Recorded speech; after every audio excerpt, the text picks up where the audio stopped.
Arsene, 5 goals, victory again, your home record continues. You must be very pleased with what you saw today. Yes, I felt that I was not pleased with everything, but we started well, and I think after that slowly we lost a bit the edge, you know, the urgency in our game, and a little bit as well after in the second half we gave them 1 or 2 chances, and we missed as well the second goal. But after that, once we scored the second goal, we played with freedom, with drive, with creativity, and our link play became fantastic to watch in the last 20 minutes. They gave you some frightening opportunities. There's some frightening opportunities against you. They nearly scored, and we saw Petr Cech make some good saves. But once they continue to play that way, surely it's a matter of time you can just pick them off, and the results suggest that's exactly what happened. Yes.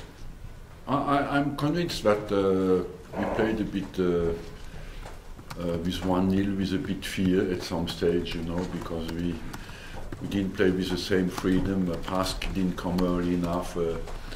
We played a bit inhibited, and when we scored the second goal,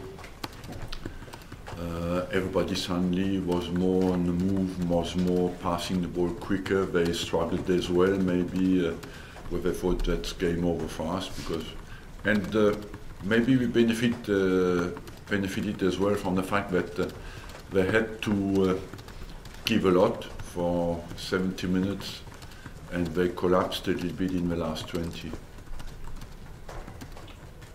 Ozil had 2 very good performances in a row. What do you feel is behind that? Who? Ozil. Ozil, the fact that he's fit, that he's added. I believe that you come often to the games. Nobody has to convince Ozil he's a great football player, but he added something that people want to see from him as well.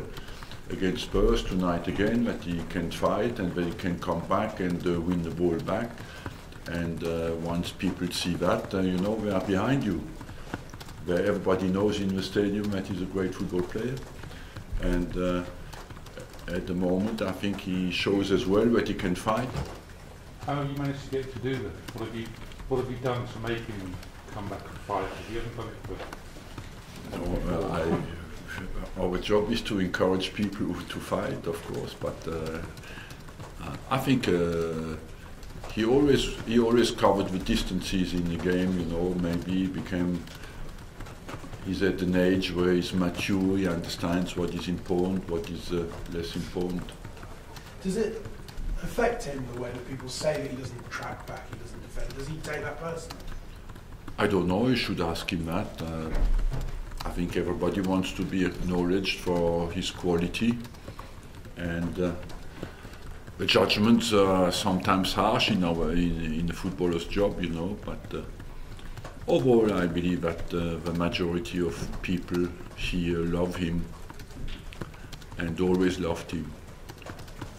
Also, there's some criticism over Ozil and the way he needs to be brought into a game, as opposed to he should be driving the momentum. He responds when other people around him respond, and the trick is for him to be the one initiating the response. And I don't agree with that, because when you look at the percentage of possession during a game, you know, no matter what the game is, he always wants the ball.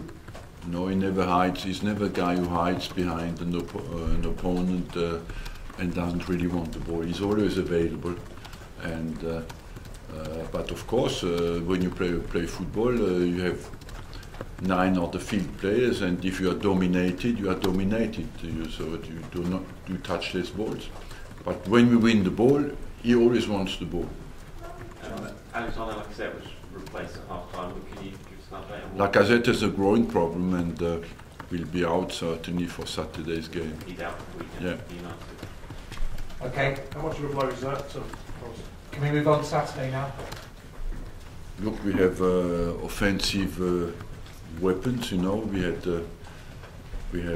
Welbeck, we have Giroud, we have Wilcho came on. They are all offensive players, so I will see what I do for Saturday. But ideally you wanted him there. Mr. Wenger, on Saturday, Jose Mourinho, one of your rivals, will be coming down to the Emirates. What message do you have for him?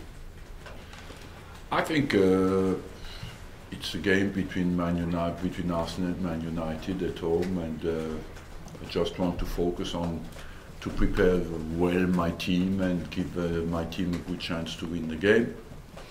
Man United is doing well at the moment. We are doing well at the moment, so it looks to be a promising game, you know. Do you expect Mourinho to park the bus? No, I don't expect anything special. I expect just us to be ready to recover now, and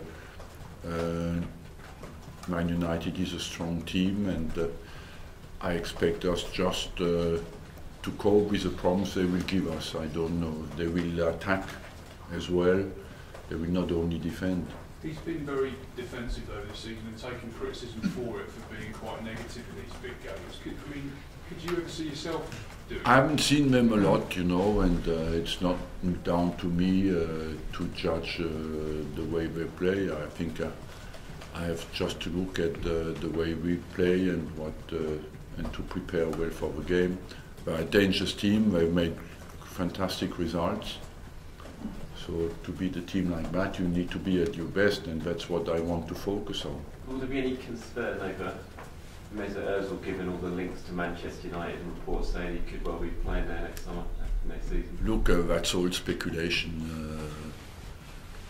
You cannot interfere with that. I think Mesut Ozil, through his attitude, there's only one way to show how much you're committed, is your attitude on the pitch. And when you see him play, one thing you cannot question is the way he wants to play for the team.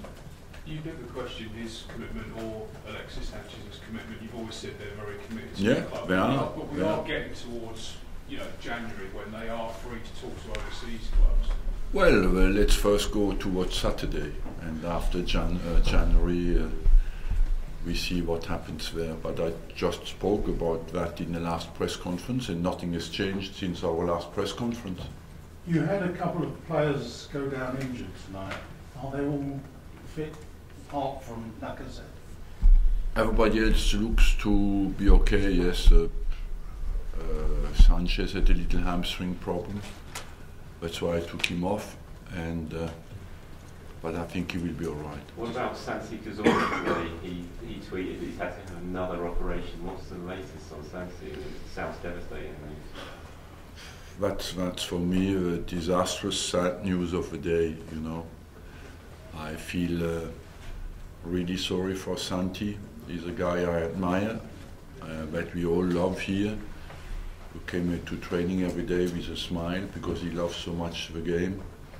And for him not to be available for us, it's a big blow, but for him as well, it's something that is difficult to take, and I hope he will, despite what happened today, what I don't know exactly, well, I've been informed medically, but I haven't not read any report. I hope he will be all right, and that we'll be back with us in January. Last one. January was originally That was planned originally. Surely it's going to be. I don't know how much what happened to the surgery today will put him back or not. I hope not. I have to speak to the doctor tomorrow morning. Is it another Achilles operation like the 8? I think he said he had 8 in a year. Is this another one of those operations? Yes, it is his Achilles.